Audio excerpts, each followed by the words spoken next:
Buenos días a todos. Seguimos con el tema de la narración.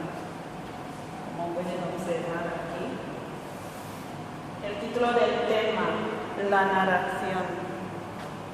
¿Qué es narrar? Pues narrar es simplemente contar sucesos acaecidos, sucesos ocurridos en una época, en un lugar determinado. Vemos que para narrar no todo el mundo tiene que realizar esta tarea, sino que hay una figura, una persona que aparece y viene a contar los sucesos ocurridos. Por eso en la narración pues encontramos la voz narrativa que llamamos el narrador.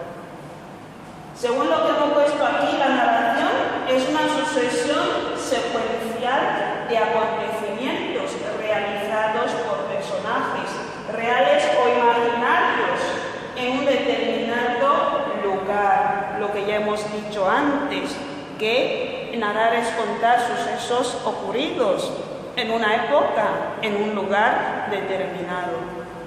Punto y aparte, o seguido. Existen tres perspectivas fundamentales para contar sucesos. Para contar esas historias, para contar esos acontecimientos, sucesos, hay tres puntos de vista que puede adoptar el narrador para llevar a cabo esa tarea. La primera habla del narrador en primera persona, también llamado narrador protagonista. Es el narrador que forma parte de la historia, o sea, que cuenta su propia vida, su propia historia, y también puede contar la historia de los demás personajes. Forma parte de la historia, de hecho, actúa en ella, sabe todo lo que sucede. Es personaje y narrador al mismo tiempo, narrador en primera persona. Alterna, de hecho también vemos que alterna la primera persona y la tercera. Seguimos. Narrador en segunda persona. El narrador en segunda persona vemos que se desdobla y se dirige a sí mismo como si fuera otra persona, convirtiéndose al mismo tiempo en narrador y personaje. El narrador en segunda persona habla de su propia vida, pero como si estuviese haciendo referencia a los acontecimientos de otras personas. Por ejemplo, las que ven telenovelas, habéis visto varias veces cómo una actriz, o sea, cualquier personaje se pone ante un espejo y está hablando de sí mismo, de sí misma, como si fuera otra persona. Esto es lo que llamamos narrador en segunda persona, se desdobla. Y por último, narrador en tercera persona. El narrador cuenta desde fuera los hechos que les han ocurrido a otras personas. A diferencia de lo que hemos dicho antes, el narrador en tercera persona no forma parte de la historia, pero sí sabe todo lo que sucede en la historia.